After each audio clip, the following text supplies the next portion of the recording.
Hello friends, आप सभी का स्वागत है हमारे यूट्यूब चैनल पर।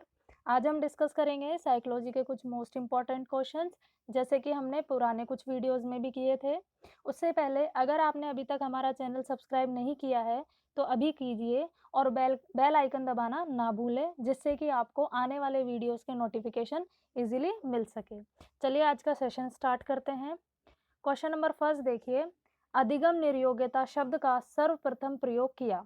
ऑप्शंस हैं ब्रूनर, केरन हॉर्नी, सैमुअल किर्क या कॉल रोजर्स। तो यहाँ पे आप देखिए हमें क्या बोला कि जो अधिगम निर्योग्यता शब्द है इसको सबसे पहले यूज किसने किया था।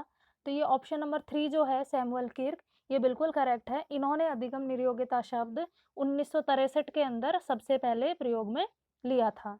नेक्स्ट क्वेश्चन देखिए, रोहन बाहुबली की नवीनतम चित्रकथा की पुस्तक पढ़ रहा है क्योंकि वह यह देखने के लिए इंतजार नहीं कर सकता कि बाहुबली और उसके परिवार के साथ क्या घटित हुआ।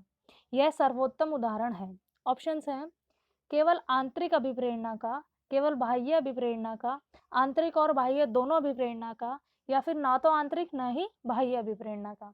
तो यहाँ पे जो इसका करेक्ट ऑप्शन हो जाएगा वो हो जाएगा अपना ऑप्शन नंबर 1, केवल आंतरिक अभिप्रेरणा का। क्योंकि हमें जो यहाँ पे कंडीशन दी गई है कि एक रोहन नाम का बालक है, वो क्या कर रहा है, चित्रकथा पढ़ रहा है और उसे उसमें यह इंतजार नहीं कर सकता वो कि बाहुबली और उसके परिवार के साथ क्या घटित हुआ था। तो यहाँ पे आप देखिए, यहाँ पे जो उसमें अभिप्रेरणा काम कर रही है वो उसकी खुद की स्वयं की अभिप्रेरणा है। वो किसी भी बाहरी समाज से उसे, बाहरी वातावरण से उसे नहीं मिली है।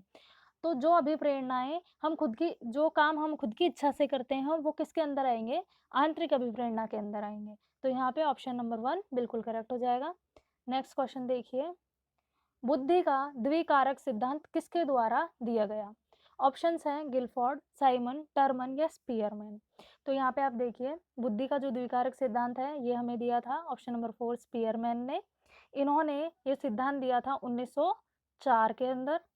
बात करें इस सिद्धांत को थोड़ा जान लेते हैं। तो इनके अकॉर्डिंग ये कहना था कि द्विकारक सिद्धांत, इसके अंदर एक होता है जनरल फैक्टर आपका, एक होता है आपका स्पेसिफिक फैक्टर। जनरल को आप सामान्य कह के जान सकते हैं, स्पेसिफिक फॉर अपना विशिष्ट हो जाएगा। तो यहाँ बात करें तो इनका कहना था कि जितनी भी योग्यताएं हमारी होती हैं, टोटल एबिलिटीज, उसका जो 95% होता है वो तो हमें मिलता है किससे, जनरल जो फैक्टर होते हैं उससे, और जो 5% है वो हमें मिलता है किससे, स्पेसिफिक फैक्टर एस फैक्टर से।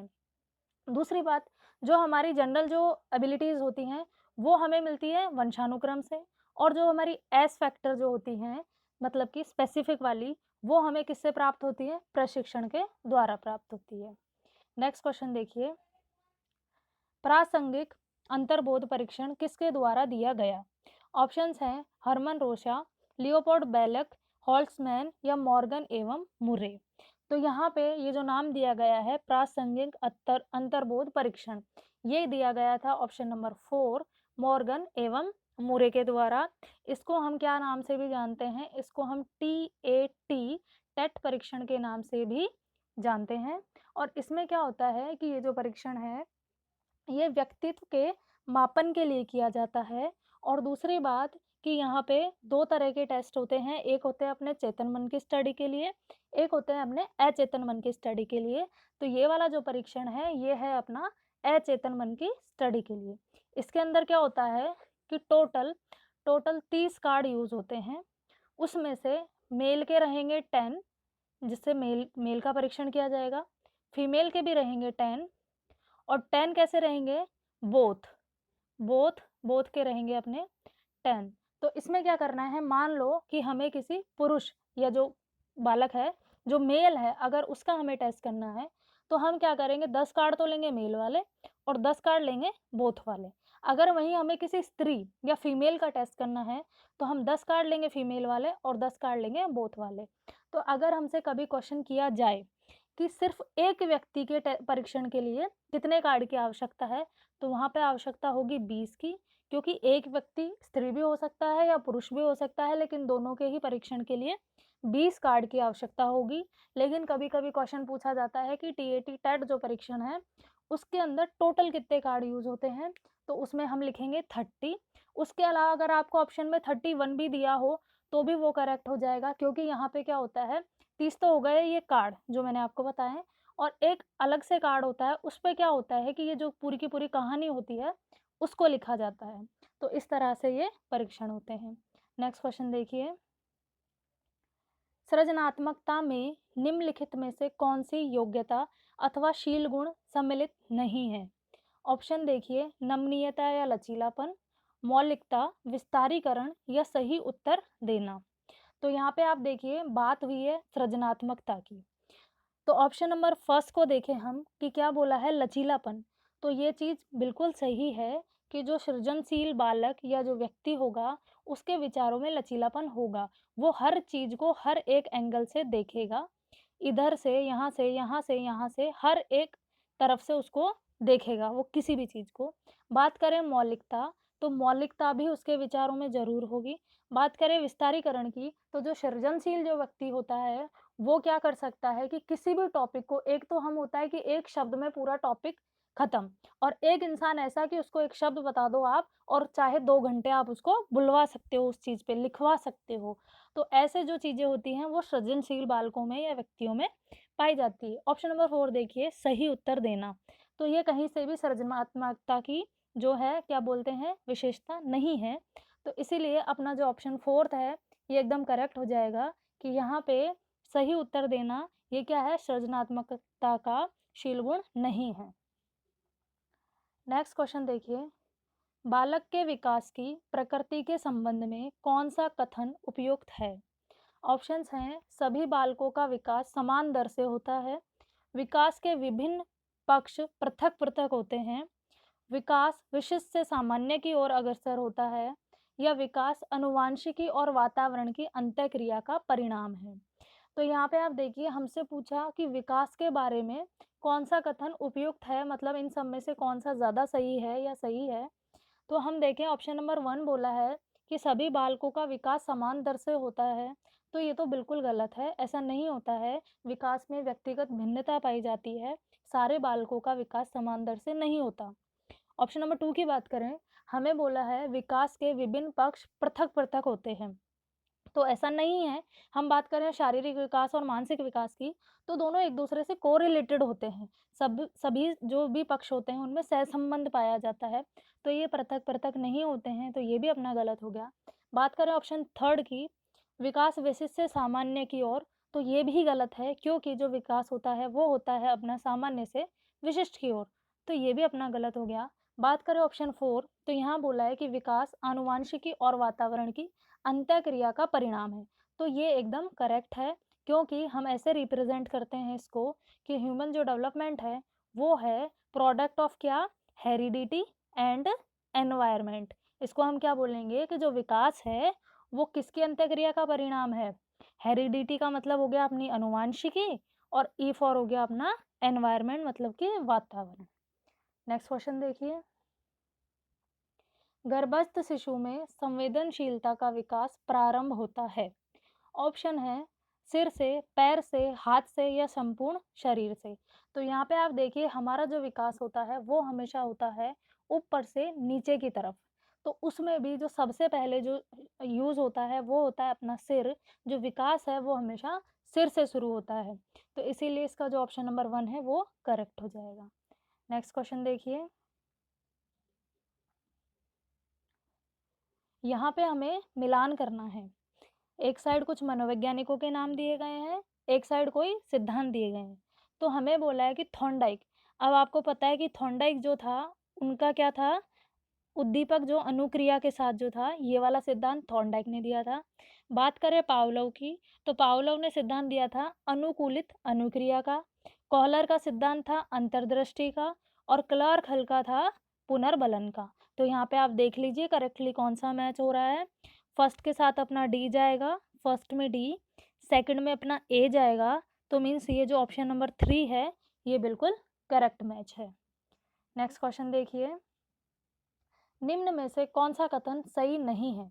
ऑप्शंस हैं, वृद्धि एवं विकास पर्यायवाची हैं, वृद्धि में मात्रात्मक परिवर्तन निहित है, वृद्धि जीवन पर्यंत नहीं होती, या वृद्धि के साथ विकास भी होता है।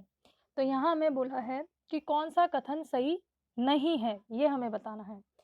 तो ऑप्शन नंबर 1 को ही देख लीजिए, वृद्धि एवं विकास पर्यायवाची है। तो क्या ऐसा है? हमने पढ़ा था कि जो वृद्धि होती है वो आपकी क्या होती है? क्वांटिटेटिव होती है, मतलब कि मात्रात्मक होती है। और जो अपना विकास होता है, विकास क्या होता है? ये होता है क्वालिटेटिव। तो क्वालिटेटिव मीन्स कि ये क्या होता है अपना? गुणात्मक होता है। तो क्या ये चीज़ें पर्यायवाची हैं? वृद्धि और विकास एक दूसरे के पर्यायवाची हैं? तो ऐसा तो बिल्कुल नहीं है। तो इसीलिए इसका जो अपना करेक्ट ऑप्शन हो जाएगा वो हो जाएगा ऑप्शन नंबर 1, वृद्धि एवं विकास पर्यायवाची नहीं होते हैं। नेक्स्ट क्वेश्चन देखिए, मानव विकास के संबंध में कौन सा कथन गलत है? ऑप्शंस हैं, यह परिपक्वता तक चलता है, यह सतत प्रक्रिया है, यह परिवर्तनों का प्रगतिशील क्रम है, यह जन्म पूर्व अवस्था में भी होता है। तो यहाँ पे आप देखिए विकास के संबंध में हमें ये बताना है कि कौन सा कथन गलत है। बात करें ऑप्शन 1 की कि यह परिपक्वता तक चलता है, तो क्या ऐसा है कि मानव विकास सिर्फ मैच्योरिटी आने तक ही चलता है? तो ऐसा तो बिल्कुल नहीं है। तो ये ही ऑप्शन क्या है अपना? गलत है। बाकी और देखें तो ऑप्शन नंबर 2 में बोला है कि ये एक सतत प्रक्रिया है, तो ये बिल्कुल सही बात है। यह परिवर्तनों का प्रगतिशील क्रम है, तो ये भी बिल्कुल ठीक है, क्योंकि विकास में हमेशा जो एक अवस्था होती है वो अपनी पूर्व अवस्था से बेटर ही होती है। बात करें फोर्थ की कि यह जन्म पूर्व अवस्था में भी होता है, तो ये बिल्कुल सही है, क्योंकि एक बच्चे का जो विकास है वो अपनी माँ के गर्भ से ही शुरू हो जाता है। तो यहाँ पे जो अपना ऑप्शन नंबर 1 है वो मानव विकास के बारे में गलत कथन है। नेक्स्ट क्वेश्चन देखिए, कौन सी विशेषता व्यक्ति को सीधे प्रभावित करती है? ऑप्शंस हैं, शारीरिक गठन एवं सामाजिक व्यवहार, मानसिक एवं आध्यात्मिक योग्यता, संवेगात्मक आयाम, अनुभव। यहाँ पे हमें नीचे कुछ कोड दिए गए हैं, उनके अकॉर्डिंग हमें बताना है कि कौन सा आंसर करेक्ट होगा। तो आप देखिए हमें क्या बोला कि व्यक्तित्व को कौन सी चीज़ें प्रभावित करेंगी। तो ऑप्शन 1 बोला है शारीरिक गठन और सामाजिक व्यवहार, तो ये दोनों ही हमारे व्यक्तित्व को बिल्कुल प्रभावित करेंगे। बात करें मानसिक और आध्यात्मिक योग्यता की, तो ये भी हमारे व्यक्तित्व को बिल्कुल प्रभावित करेंगे। बात करें संवेगात्मक आयाम की, तो जो इमोशनल स्टेबिलिटी होती है वो भी एक अच्छे व्यक्तित्व के लिए ज़रूरी है। चौथा नंबर अनुभव, तो वो तो मोस्ट इम्पॉर्टेंट चीज़ें हैं, उनके बिना तो ये मान के चलिए आप कि व्यक्तित्व का निर्माण हो ही नहीं सकता है। तो यहाँ पे क्या हो जाएगा, ऑप्शन नंबर 4 जो है वो बिल्कुल करेक्ट हो जाएगा कि उपर्युक्त सभी जो हैं वो क्या हैं, व्यक्तित्व को सीधे-सीधे प्रभावित करते हैं। नेक्स्ट क्वेश्चन देखिए, नकारात्मक पुनर्बलन। ऑप्शंस हैं, वांछनीय व्यवहार बढ़ाता है, अवांछनीय व्यवहार कम करता है, वांछनीय व्यवहार कम करता है या अवांछनीय व्यवहार बढ़ाता है। तो हमें ये बताना है कि अगर हम नकारात्मक पुनर्बलन किसी को देंगे तो इन चारों में से क्या होगा। तो फ्रेंड्स जो अपना ऑप्शन नंबर 1 है वो बिल्कुल करेक्ट हो जाएगा कि नकारात्मक पुनर्बलन जो होता है वो वांछनीय व्यवहार को बढ़ाता है। एक बात आप याद रखिए, पुनर्बलन चाहे सकारात्मक हो चाहे नकारात्मक हो, वो हमेशा वांछनीय व्यवहार बढ़ाएगा, कभी भी अवांछनीयता की तरफ वो किसी भी चीज़ को नहीं धकेलेगा। तो यहाँ पे अपना ऑप्शन नंबर 1 करेक्ट है। नेक्स्ट क्वेश्चन देखिए, यदि किसी बच्चे की मानसिक आयु 12 वर्ष है और कालानुक्रमिक आयु 10 वर्ष है, तो इसका आईक्यू मतलब कि बुद्धिमत्ता क्या होगी? ऑप्शंस दे रखे हैं 80, 120, 125 या 100। तो मैंने आपको एक वीडियो में बताया था ये सूत्र कि जब कभी भी हमें आईक्यू के बारे में पूछेंगे तो आईक्यू का फॉर्मूला होता है, ऊपर आएगी आपकी मानसिक आयु जो कि दे रखी है अपनी 12, नीचे आएगी शारीरिक आयु जो कि दे रखी है 10 गुणा 100। तो जब आप इसको सॉल्व करोगे तो आपको मिलेगा 120, मतलब कि अपना ऑप्शन नंबर सी करेक्ट हो जाएगा। नेक्स्ट क्वेश्चन देखिए, समस्या समाधान विधि में दूसरा चरण कौन सा होता है? ऑप्शंस हैं, परिकल्पनाओं का निरूपण, परिकल्पनाओं का परीक्षण, समस्या का अभिज्ञान और परिभाषा या निष्कर्ष। तो हमें पूछा है कि यहाँ पे दूसरा चरण कौन सा होगा, किसमें? समस्या समाधान विधि में। तो यहाँ पे जो ऑप्शन नंबर 2 है परिकल्पनाओं का परीक्षण, ये बिल्कुल करेक्ट हो जाएगा, क्योंकि जो फर्स्ट चरण होता है, पहला चरण होता है, फर्स्ट स्टेप, वो होता है आपका परिकल्पनाओं का चयन करना और सेकंड नंबर पे आता है कि परिकल्पनाओं का परीक्षण करना। नेक्स्ट क्वेश्चन देखिए, फ्रेड ने, ये फ्रेड नहीं है फ्रेंड्स, ये फ्रायड है, इसको आप करेक्ट करिएगा, ये है आपका फ्रायड। फ्रायड ने किस पद का उपयोग मन की संरचना के अपने सिद्धांत का वर्णन करने के लिए किया? ऑप्शंस हैं चेतना, आइसबर्ग, लिबिडो या लैंडस्केप। तो यहाँ पे आप देखिए जो फ्रायड मनोवैज्ञानिक हुए थे, इन्होंने क्या किया था कि मन की संरचना को जानने के लिए प्रयोग किया था। तो इनका जो सिद्धांत था, वो था उन्होंने दिया था कि जो मन होता है वो किसकी तरह होता है? एक आइसबर्ग की तरह होता है। आइसबर्ग मीन्स क्या हो गया? जैसे ये आपकी पानी की लेयर है, तो जो आइसबर्ग होता है वो क्या होता है? थोड़ा-सा तो होता है पानी के ऊपर, बाकी उसका ज़्यादा भाग कहाँ होता है? पानी के नीचे। तो इसमें इन्होंने ये दर्शाया कि ये जो ऊपर वाला भाग है आपका, ये तो है आपका चेतन मन और जो नीचे वाला जो बड़ा भाग है, ये है आपका अचेतन मन। तो ये किसने बताया था? ये बताया था फ्राइड ने। तो यहाँ पे ऑप्शन नंबर 2 बिल्कुल करेक्ट हो जाएगा। आज की वीडियो में फ्रेंड्स इतना ही। अगर आपको ये वीडियो पसंद आया हो, तो चैनल को सब्सक्राइब ज़रूर करिएगा। Thank you.